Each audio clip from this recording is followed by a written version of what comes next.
Mon ami, bonjour. Je suis vraiment heureux de te retrouver pour une nouvelle capsule. Aujourd'hui, nous allons voir comment la vie de Joseph illustre à merveille le combat sans répit qui se livre dans nos cœurs.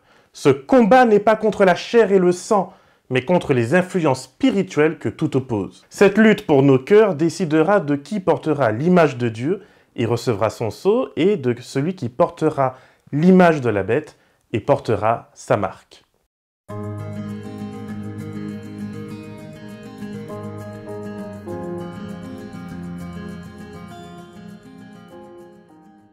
Vous êtes nombreux à m'avoir découvert durant les 2 dernières semaines grâce à mes vidéos sur la marque de la bête ainsi que celle sur le sceau de Dieu. Tu l'auras compris, je m'appelle David Millard et je suis un pasteur. Cela veut dire que je m'efforce d'être un spécialiste du texte biblique et que j'encourage celles et ceux qui le souhaitent dans leur démarche de foi.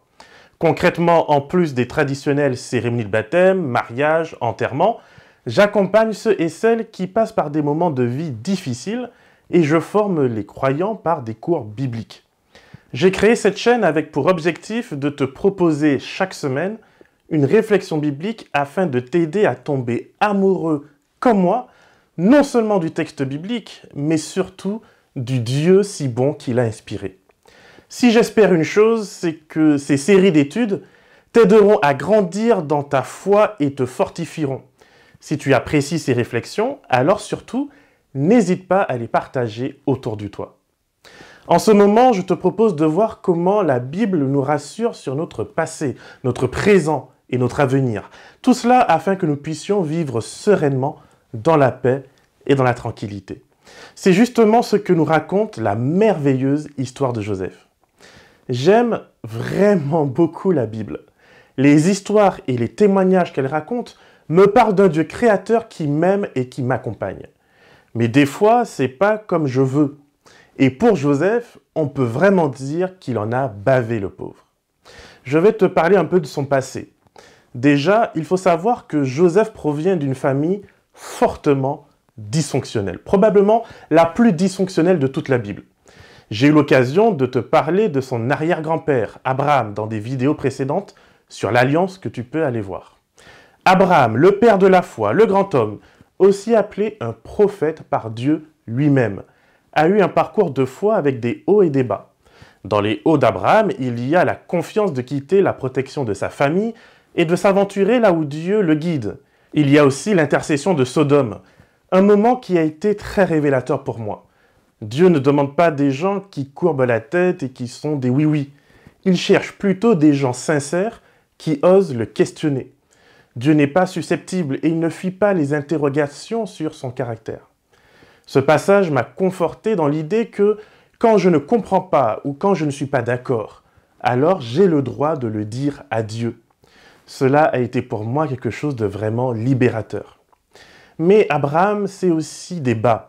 C'est aussi un homme peureux qui osera prostituer sa femme pour s'assurer une protection. En tant qu'homme, il va volontairement échouer à protéger et à défendre sa femme. Il va également se tourner vers une servante pour avoir un fils, cherchant ainsi à réaliser lui-même la promesse de Dieu. Mais Dieu restera fidèle et il donnera à Abraham et à Sarah un fils, Isaac. La Bible ne nous raconte pas beaucoup sur lui, si ce n'est qu'il va copier certaines mauvaises habitudes de son père, comme le mensonge ou le fait de ne pas assurer la protection qu'il doit à sa femme. Et bien sûr, le fait d'aimer son fils aîné plus que son fils cadet. Isaac sera ainsi un piètre exemple pour Jacob, qui non seulement souffrira de ce favoritisme, mais il va malheureusement reproduire ce mauvais exemple. Jacob, le fils d'Isaac, on en sait heureusement beaucoup plus.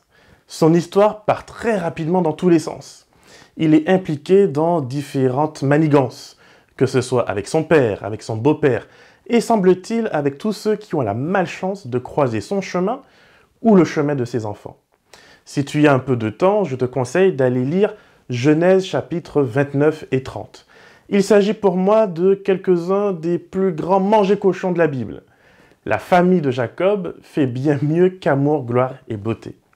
Jacob se fait tromper par son beau-père Laban, qui va ruser pour qu'il épouse ses 2 filles, et travaille gratos pendant 14 ans. Ensuite, Jacob, qui n'aime que la cadette des sœurs qu'il épouse, va clairement le faire savoir en donnant à Rachel tout ce qu'elle désire et malheureusement en méprisant par la même Léa. Sauf qu'à cette époque, un homme se doit de garantir au moins 3 choses à sa ou ses femmes. Un toit, de quoi manger et de quoi se vêtir, et une descendance. Genèse 29 nous montre assez clairement que Jacob fait le strict minimum pour Léa. Mais Dieu sera là. Il voit la tristesse, il voit la peine de ses sœurs et il les aide. Regarde au verset 31 ce que dit la Bible. Le Seigneur vit que Léa n'était pas aimée et il la rendit féconde.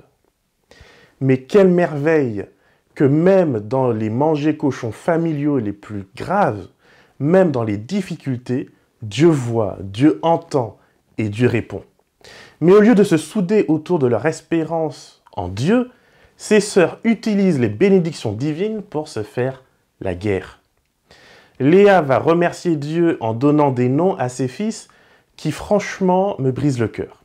Elle espère qu'à chacun des fils qu'elle met au monde, son mari lui donnera enfin un peu d'importance.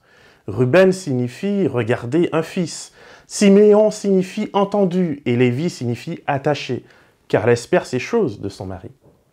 Rachel lui fait la guerre en donnant pour femme à Jacob sa servante, exactement comme le fit Sarah. Mais voici comment Rachel nomme les enfants qui naissent.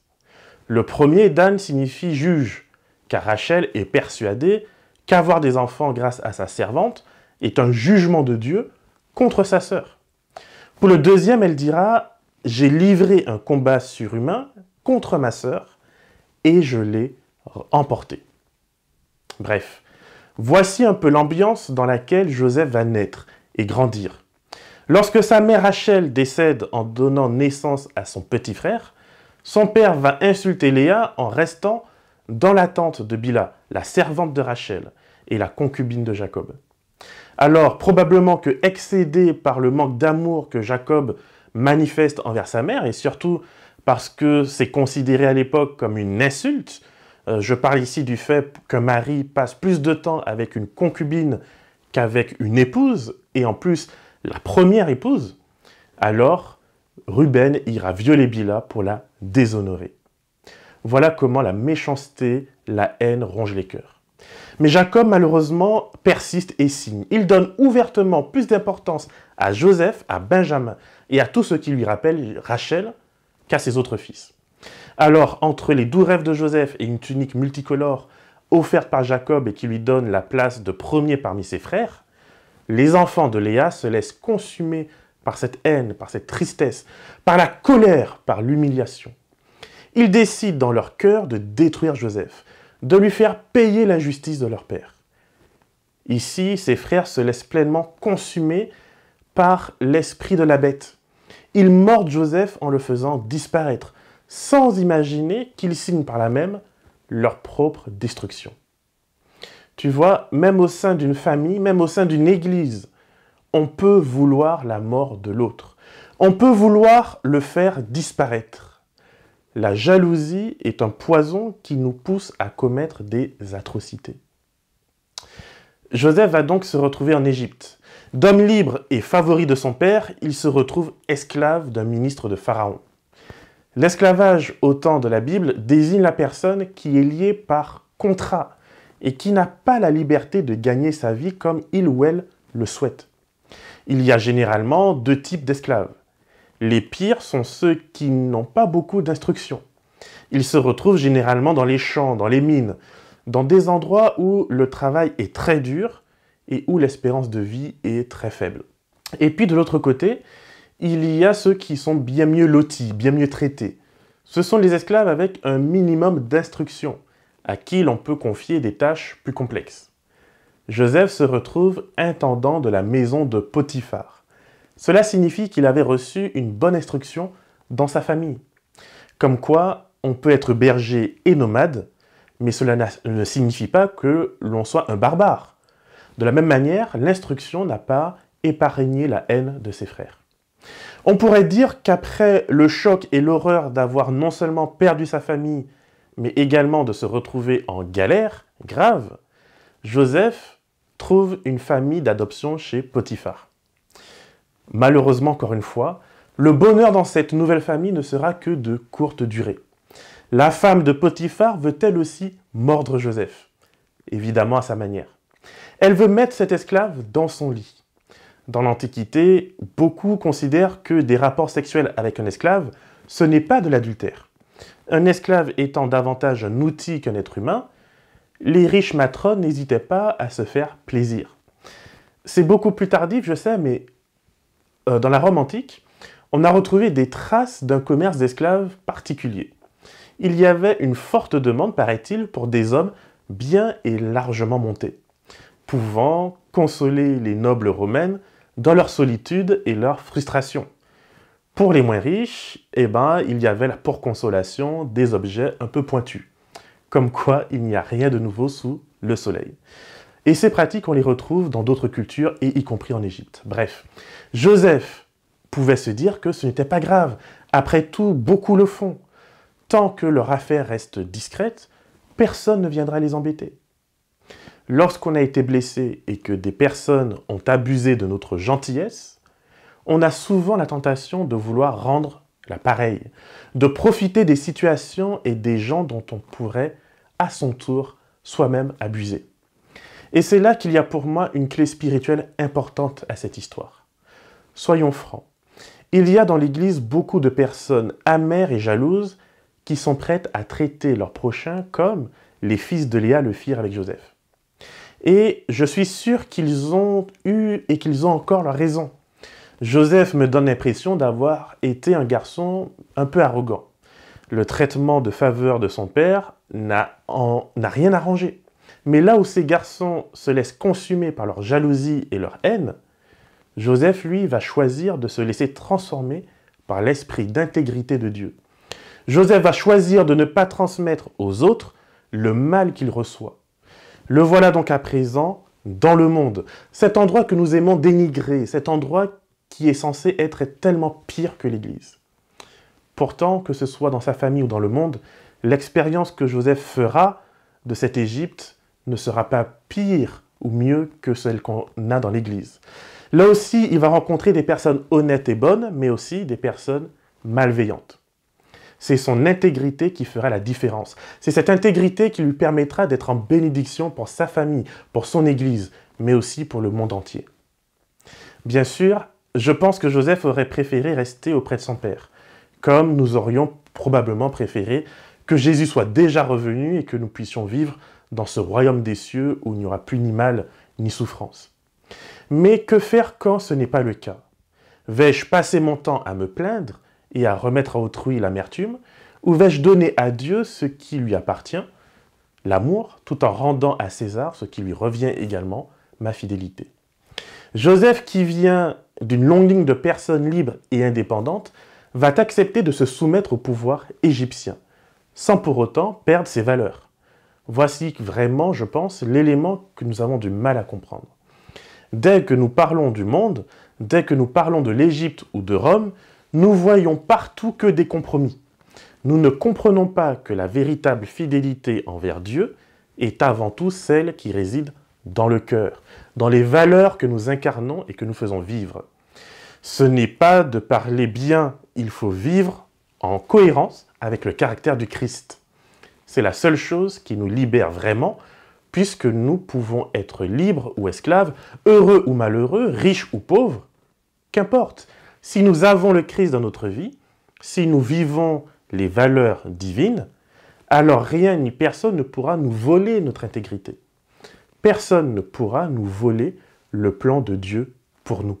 Le plan de Dieu pour Joseph a réussi malgré la méchanceté de ses frères ou de la femme de Potiphar, ou même malgré l'oubli de ses amis de prison. Joseph pourra pardonner ses frères et donner le meilleur à sa famille parce qu'il se sera entraîné à faire le bien auprès des gens du monde, auprès même de ses ennemis.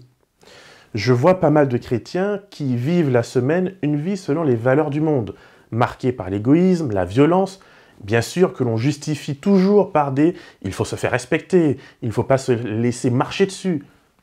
Mais ces personnes pensent qu'une fois qu'elles arriveront à l'église, alors là, elles pourront soudainement se comporter en agneau. Mais elles n'ont pas l'habitude de manger que de l'herbe.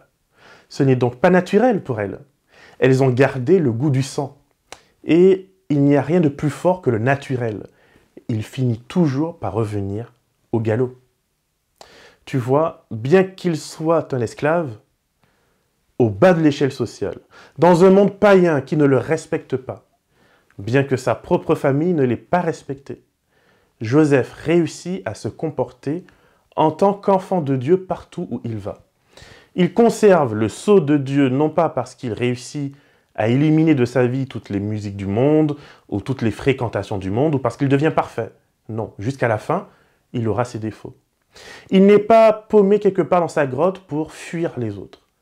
Il porte le sceau de Dieu parce qu'il traite les autres avec respect, à commencer par Dieu. Il va traiter aussi l'Égyptien comme il aurait aimé être traité lui-même. Ce n'est pas parce que c'est un Égyptien qu'il a acheté comme un objet que Joseph va lui manquer de respect et coucher avec sa femme dans son dos. Mais plus encore, que Joseph soit chez Potiphar, qu'il soit en prison ou qu'il soit le premier ministre d'Égypte, Joseph s'évertue à traiter chacun comme un membre de sa famille. Il cherche à le protéger et à respecter.